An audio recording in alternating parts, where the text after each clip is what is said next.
தாய் தமிழ் உறவுகளுக்கு வணக்கம். ஓட்டல்களில் சிக்கன் பிரியாணி சாப்பிடாதீங்க. ஓட்டல்களில் சிக்கன் பிரியாணி சாப்பிடாதீங்க என்ற தலைப்பில் இந்த காணொளியை நாம் காண்கின்றோம். ஓட்டல்களில் சிக்கன் பிரியாணி பரிமாறப்படுகிறது. மக்கள் விரும்பி சாப்பிடுகின்றார்கள்.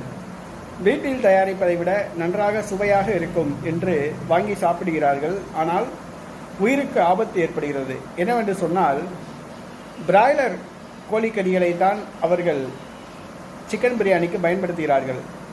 பிராய்லர் கோழி வளர்ப்பு பண்ணைகளில் காலை 7 மணிக்கு சுத்தம் செய்வார்கள். சுத்தம் செய்யும் பொழுது ஏறத்தாழ ஒரு 10-20 கோழிகள் செத்து கிடக்கும். அந்த செத்த கோழிகளை இந்த ஹோட்டல்காரவங்க போய் ரூபாய் 10 ரூபா கொடுத்து, ஒரு கோழிக்கு 10 ரூபா கொடுத்து அப்படியே வாங்கிட்டு வருவாங்க. முதல் நாள் நைட் வந்து கோழி உயிரோடு தான் இருக்கும். ஆனால் காலையில் செத்து போய் கிடக்கும்.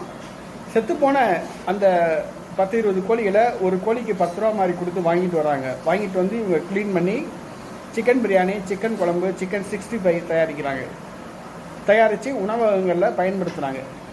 இது பிராய்லர் கோழி பண்ணையில் வந்து இந்த மாதிரி நடக்குது.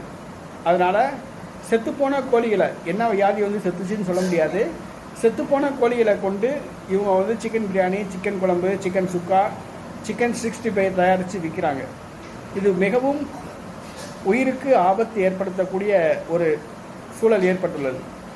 அடுத்ததாக சிக்கன் பிரியாணி என்று கோழி தோல் இருக்குது பார்த்தீங்களா, கோழி தோல், கழுத்து, கால், இதை வச்சு சிக்கன் பிரியாணி அப்படின்னு போட்டு விற்கிறாங்க.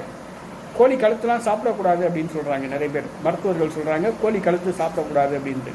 ஆனால் இவங்க வந்து கோழி கழுத்து, கோழியோட தோல், கோழியோட கால், இதை வந்து போட்டு சிக்கன் பிரியாணி தயாரிக்கிறாங்க. குழம்புகளை அப்படியே தயாரிக்கிறாங்க. ஆகவே கடைகளில் வந்து சிக்கன் பிரியாணி சாப்பிடாதீங்க. உயிருக்கு ஆபத்தான ஒரு சூழ்நிலை ஏற்பட்டிருக்கு. உங்களுக்கு சிக்கன் பிரியாணி சாப்பிடணும்னு ஆசைன்னா வீட்டில் செஞ்சு சாப்பிடுங்க. அதுதான் நல்லது. உடலுக்கும் நல்லது, உயிருக்கும் நல்லது.